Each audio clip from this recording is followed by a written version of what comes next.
Hey everyone, you are listening to Beyond the Ring podcast, and this is the SmackDown review. So this week's SmackDown was enjoyable show, whole in all.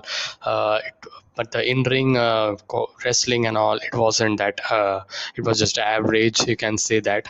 And the whole show is revolved around again the Roman Reigns. And the Ed Seth Rollins that's going to be in the future weeks we're gonna see, and that's it because the whole other things like Intercontinental Championship is just dead. That was just there, and they're just not focusing that. They're just having and embracing the universal thing, a universal title, and the Roman Reigns storyline with the fans enjoying that, kind of making the show better because they are kind of hiding the bad things. That's the problem. If you think so, a broad thinking. If you see, the show is just bland, man. It's very average, but the ratings they're gonna come up because the Roman Reigns is a selling point, and the whole thing that he does, and the John Cena return is there. It's gonna be a very enjoyable good week for till SummerSlam. And let's see if Cena still sticks with WWE after SummerSlam or so. I'd be happy to see him. So again, this show, we had a special thing which we had was the part of the show was going to be taking place at a Rolling Loud Music Festival.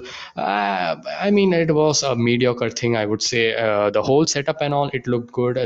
But the entrance, the superstars or the wrestlers, you can say, the maid, kind of looked like an indie show kind of feel. But I do know that. Uh, that's a very hard thing to do, all the setups and all, just to have the part of the show and just having the whole thing fitting around. It's very difficult to take all the things. It's okay, but the in-ring thing, it wasn't good. And most of all, the promo, not the promo, man, not this crowd reaction.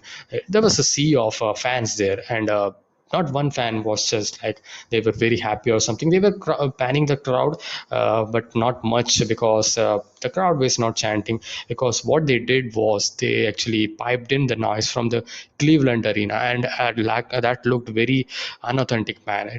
It didn't feel like natural thing. When I was watching this match, I was having the back of the mind, man, the reaction and all is just from the crowd from the Cleveland. They are not taking the noise or the reaction from the music festival arena. They didn't do it because the whole fan are the hip hop based music based fans. I wouldn't think that. I wouldn't be. I mean, I wouldn't be sure. I don't know, but there were no. Not a more very long more wrestling fans or something. It was just a normal thing, and they didn't enjoy something that was not John Cena or something. Think about, like, if you have bring up John Cena or something just to hype up, it would have been good, I would say, just to hype up. But just doing that doesn't create anything, just for a moment. But could have created something, because the stars they actually shown was Bianca Belair, Carmella, this who are not kind of a mainstream stars, if you think so. Even though they put on the champions and the tag team champions, people don't people actually, they did it because they are the closest thing, kind of character that they portray, the rappers, the street profits. And fans weren't kind of in a feel that I expected. It was just a mediocre thing that they did. Hope they don't do it again, I would say, because it wasn't that good. And the reaction and all from the arena they did, Cleveland arena, that wasn't good. So again, getting into the show, man, lots of ranting about this thoughts, and we get to the show. So I'll be time stamping this where I will be begin this review. So beginning now. So we get to the first match.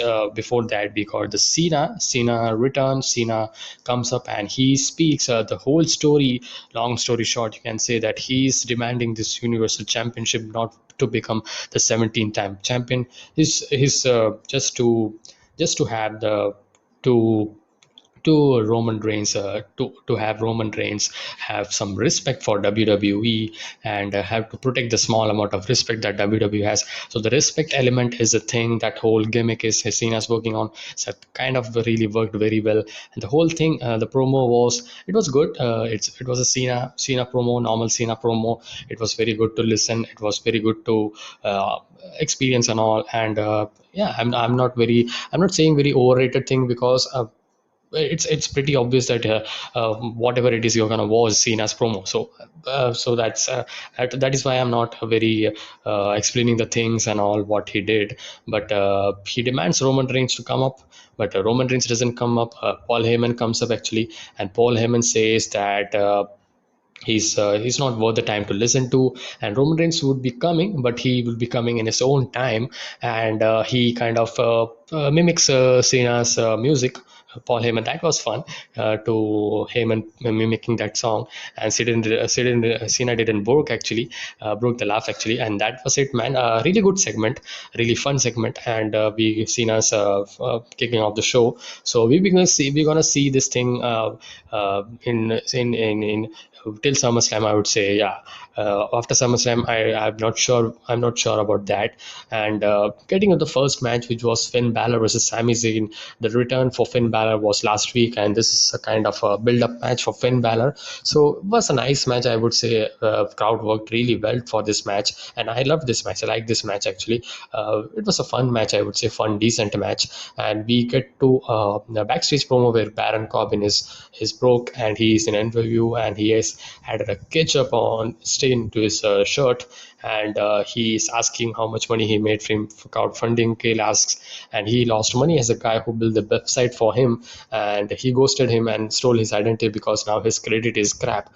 So kind of a lame storyline that they're going for. First when they kicked off, it was good, but it isn't working very well. But I know what they're doing. They are kind of creating a face turn for Baron Corbin, and that really did work here when they had the segment with Kevin Owens. I would be coming to that. And back to the ring we go. Big E's with the briefcase. He had a talk of his Money in the Bank win, some motivation, and he kind of have his emotion into the crowd. But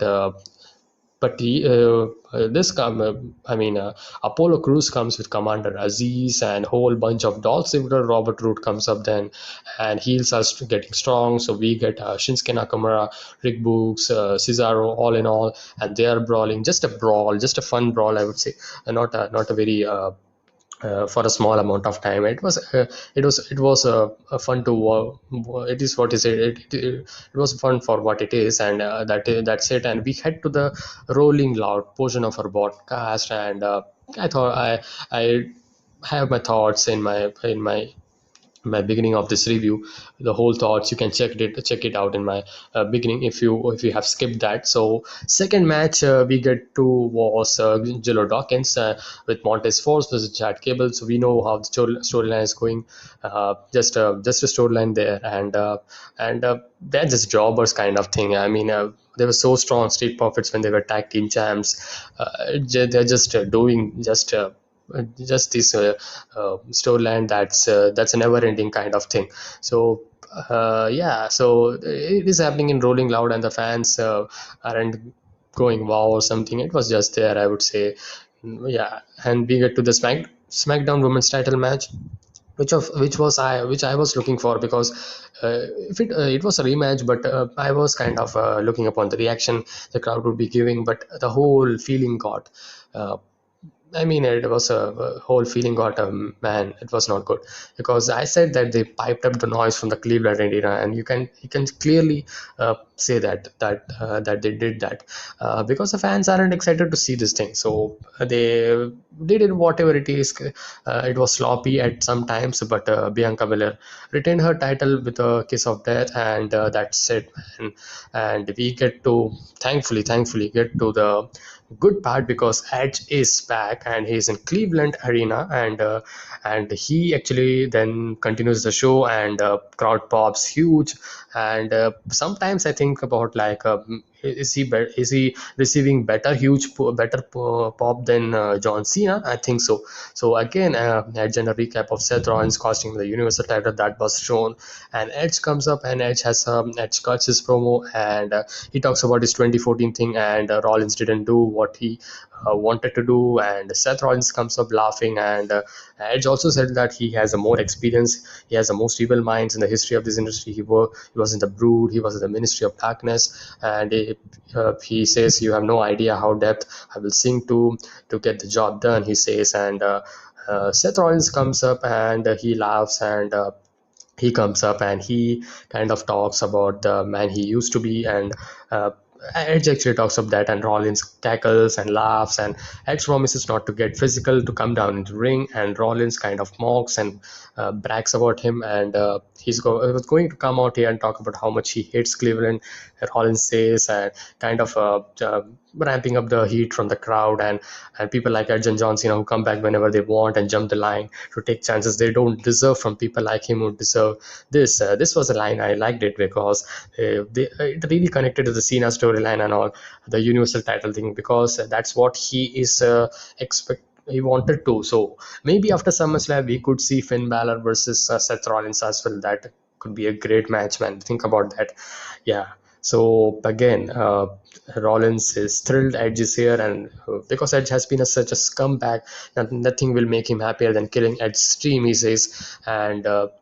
And this time he says if he had the neck onto his boot, he would surely be acting, and he would surely be popping your. And he laughs about, and Edge says that I promised you I would not be get physical, and that was a lie.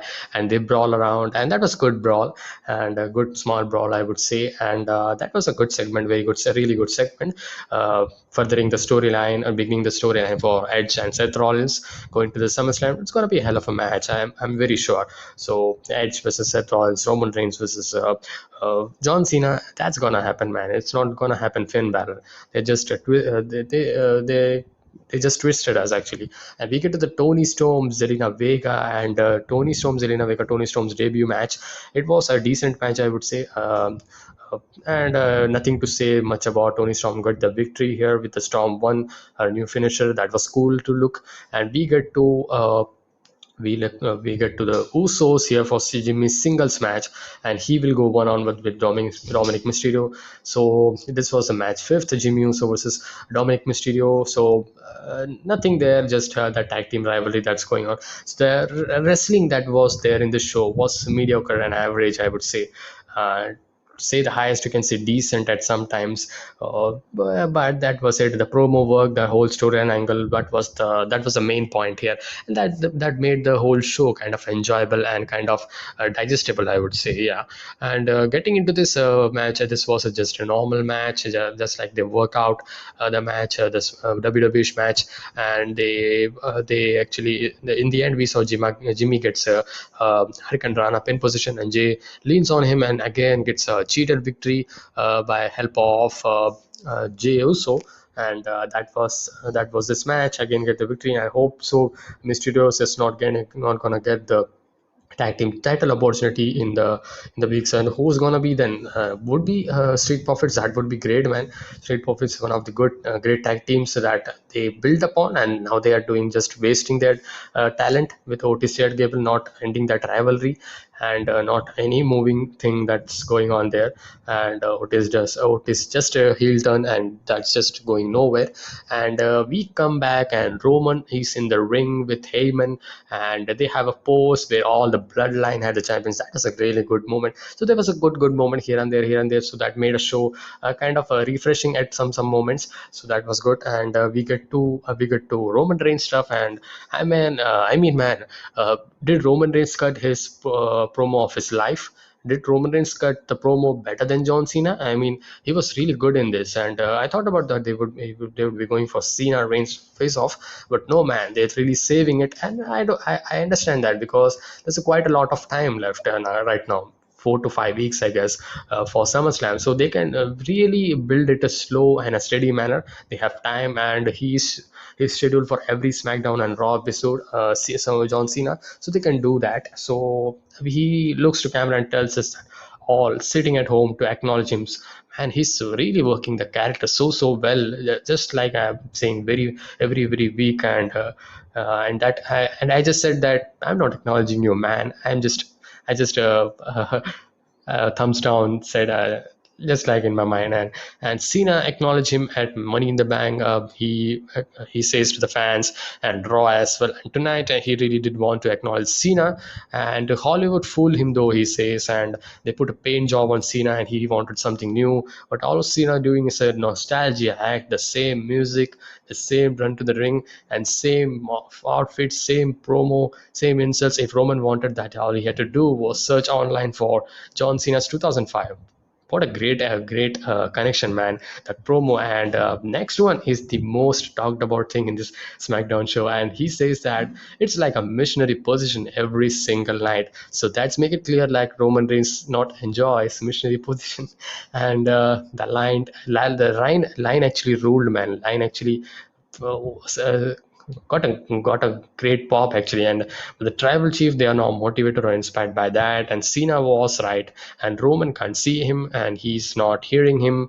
And this all thing that he said, and then he said that Roman Reigns, his response is no for the Universal Championship match. And Balor comes up, and very happy, man. I was very surprised to see Finn Balor getting having an opportunity. And Balor says, if you are not interested in Cena, then are you interested in me? And crowd are saying, fans are saying, Roman scares, and it's Roman Reigns then accept the thing, and he says that I accept the challenge. And we're gonna see in, I don't think so next week. Next week can be, but they should have announced. I mean, it could be better if they do it after 2 weeks.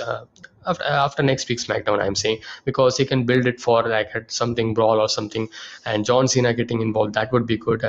Just having a situation where John Cena is saying either Roman Reigns or Finn Balor would be the one. So kind of a interesting situation you can play out, and I think so they're doing it that route. And yeah, Roman Reigns with Finn Balor. Think about that. That's also, if Cena wasn't there, that's gonna be, should be the main event. And if you think so, that had a long story, man.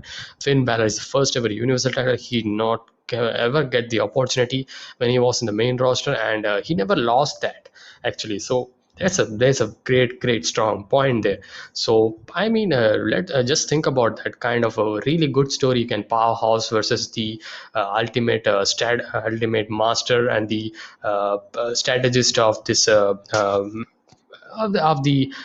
championship match that he ruled upon in NXT. And I want, man, at some point, Finn Balor to be the Universal Championship. And I know, I'm really expecting too much, but I really want that. So as I said, this show, whole in all, is a Roman Reigns show, Edge show, Seth Rollins show, if you can say, or John Cena show, just that. And I do really expected Cena Reigns face off, but okay, and let's see how it goes. And I'm waiting for that. So that's gonna be a hell of a face off then. So we get to this end of this review, guys. I hope you liked it, and I'll see you guys in the next one. Until then, be safe, stay energetic, and peace.